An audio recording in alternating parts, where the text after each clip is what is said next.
Hey guys, and welcome to a new episode of Marvel Man 901. In this episode I'm going to talk about X-Men vs. the Brood. But first of all I'm going to explain what the Brood actually are. They are an alien species, very insect-like and extremely savage and dangerous. They were introduced in Uncanny X-Men issue 155 from 1981, created by Chris Claremont and Dave Cockrum. The Brood reproduce by basically having their queens implanting eggs in other living beings. These embryos metamorphose their host's body until they hatch, fully consuming the hosts and converting them into members of the brood who retain each host's knowledge and abilities, which is why they usually go after the more superior beings. Anyway, on to the story itself. X-Men vs. the Brood, Day of Wrath from 1996.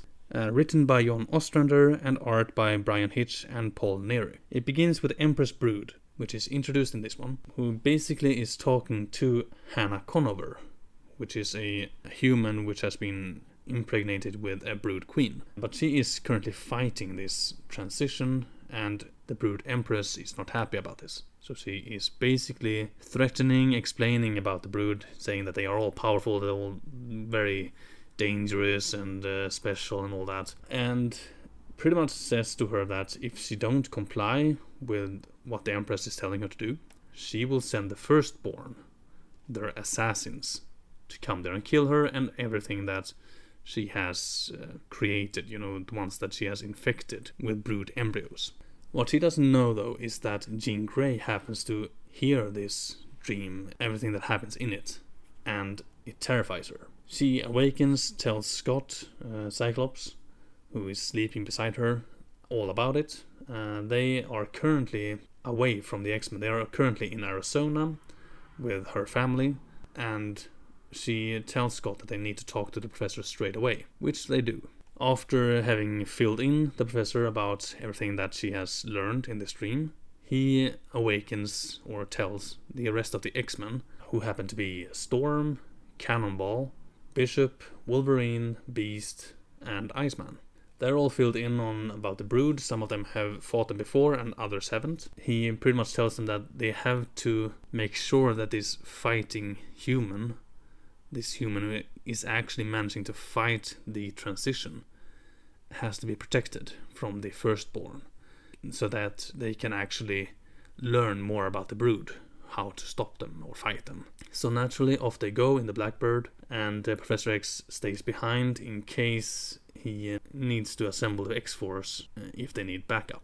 Meanwhile, Hannah Connover, the brood queen to be, is having a very hard time about it, everything that has happened naturally, and she tells her husband, who happens to be a preacher, about it. Well, not about it exactly, but that she has a hard time. She can't, of course, say what actually is going on because, well, he wouldn't believe her. She thinks back on how a woman called Josie Thomas had infected her with the brood, and then how she had pretty much used it before fighting the brood itself, how she had used it to implant embryos in other people who she had pretty much healed, so to speak. These people who she healed would become her children, brood children. But then came a night, or night after night, where she kinda found herself becoming more insistent that it is wrong what she's doing and this thing inside her is wrong. And it's kind of, an internal struggle. And now here we are. Moving on to this Josie Thomas, who is a brood. She pretty much awaits the Firstborn who crashes onto Earth. Let's just say they are very vicious indeed. Vicious for brood, which is saying a lot. They force her to take them to Hannah Connover, which isn't hard to do. She, of course, obeys. Meanwhile, Jean and Scott has found Hannah Connover and pretty much just tailing her, checking out what happens when some of the people who Hannah Connover actually has saved, who now are brood, take her on for a ride. The thing is that the X-Men actually know the Connovers from earlier, but when they find out that Hannah Connover actually is the queen, well, that changes things. Of course, it's a very different thing for them that the brood actually has two different personalities, actually having Hannah Connover and the queen. And Jean has to kind of convince Scott that, she is still human, kind of. And that she is struggling and it is important. Something different is happening here and it's important to just protect her, which throughout this story is something that the X-Men are struggling with, because it is so impossible in a way. Anyway, Connover is getting into the town, and there is of course the Brood, the Firstborn, who kinda tracked her down there and has to kill her. They also kill Josie Thomas, and then they attack. This is where the X-Men intervene. And this is where the other Brood actually reveal themselves, the one that Hannah Connover has created. They are, of course, absolutely loyal to her. She is their queen, and they have to save her. But the Firstborn are extremely more powerful than these ordinary Brood are, so the fight is not very long-lasting. But then come Jean Grey and Cyclops to fight the Brood, and shortly after that, the other X-Men arrive as well. Absolutely amazing fight, and these Brood are so clearly much stronger than they have ever faced before, the X-Men. A massive fight, and eventually though the X-Men manage to kind of drive away the Brood that they don't kill. I believe they kill at least one of these Firstborn. After this fight, the X-Men and the new Brood and Hannah Connover all rendezvous at the Blackbird outside of the city. Naturally, Wolverine goes hardcore on the fact that they have to kill the Brood, every single one of them, that no Brood are good. And naturally, Jean Grey again has to convince the fellow X-Men that it isn't the same thing anymore. Something is different. An interesting thing here is though that we find out more about the future. Bishop actually says that he knows the Brood from his time, that they existed, but there are factions that are very different. Some are even benign, and this could actually be the beginning of these kind of factions, which is why this story is very important Brood-wise. However, Hannah Connover is pretty much where Wolverine is at, that she knows that sure, maybe she would be able to keep her humanity, but the fact of the matter is that Empress will continue to keep sending these assassins, these Firstborn, to kill her until she's dead, because she, the Empress, can feel that this queen is alive, and until she dies, the assassins will keep coming. There ends the first issue, and it continues, of course, in the second one. And here is where the second issue continues, and we have a little bit more people who are active on this one, artists and such. Carlos Pacheco and Paul Neary make the cover. Ostrander is, of course, still the person who writes.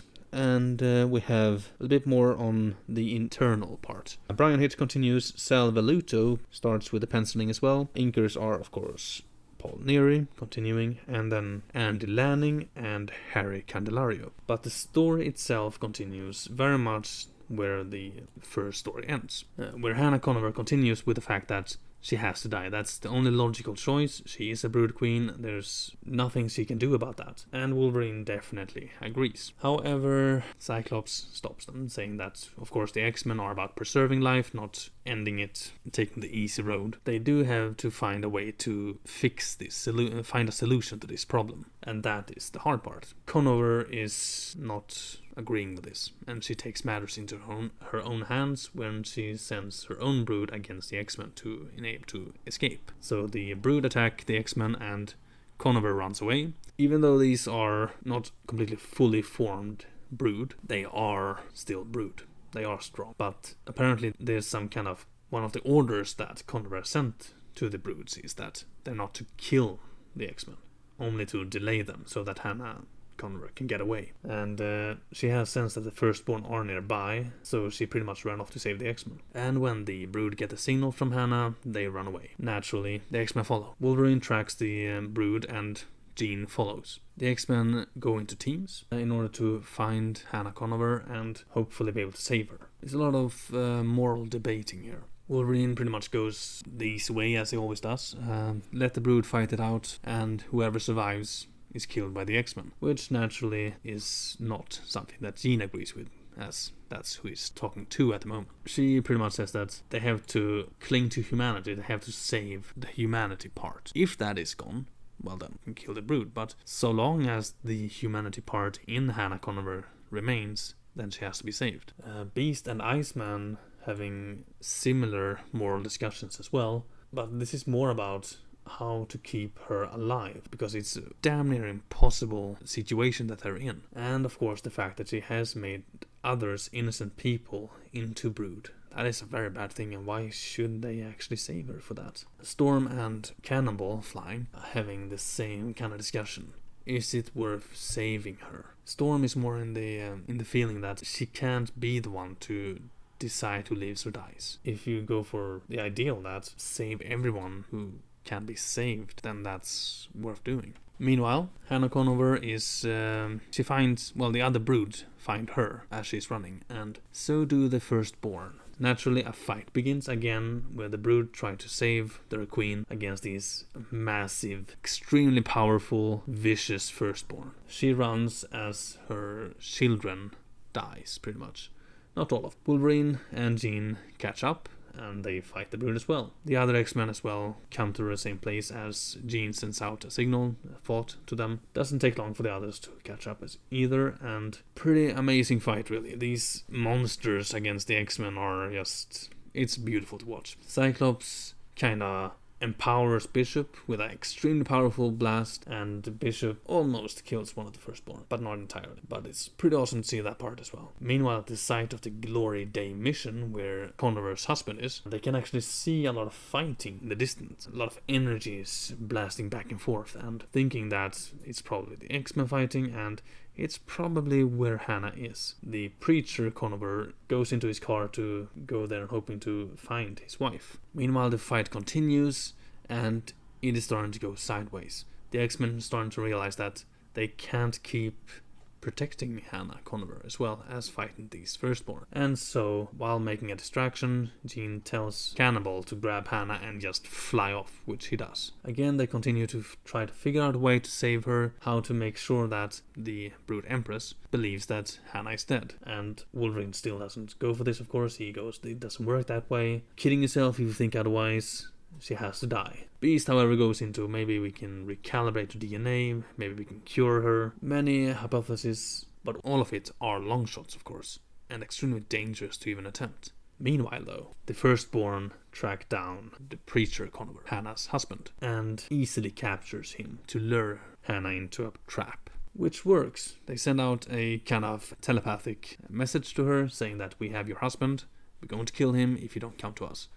Which works fairly well. She easily defeats Cannibal, not killing him, but defeats him, and then runs off, trying to save her husband. Jean senses this, and she says that, yeah, Sam is alive though, but we have to find him, and Hannah Connover. Before it's too late. In a cave, Hannah, full brood, comes in to save her husband. But as she's still human, she, just fights them, and she's not as strong. She confesses everything to her husband, and he, of course, forgives her. Well, I mean, he senses that she is still herself. She couldn't do anything about this. And he forgives her. He says that God forgives her. And then the X-Men come just in time to save them once again. The fighting continues, or commences again. Pretty awesome as before. And then they pretty much do what they can. Iceman puts Hannah Connover in a suspended animation, hoping that, well, she will appear dead. Which actually works. The Firstborn brood feel that the Rogue Queen is dead. Her mind is no longer part of us. She is dead. The mission is nearly complete. The last part, of course, is them killing themselves. It's a messed up species, but yeah. So that is actually how the X-Men managed to solve this. They put her on ice, pretty much. She is technically not alive. She is in a suspended animation, and eventually they managed to get her out of ice and into a sort of tank, stasis chamber, and hoping to find some way to cure her. Or find out more about her, yeah. So that is how it ends, and it's actually a really cool story. Just 2 issues, but definitely worth the read. So yeah, that's it. Make sure to follow and subscribe, share, all of that stuff. And yeah, I hope you enjoy this story. I certainly enjoyed reading it. And yeah, that's it.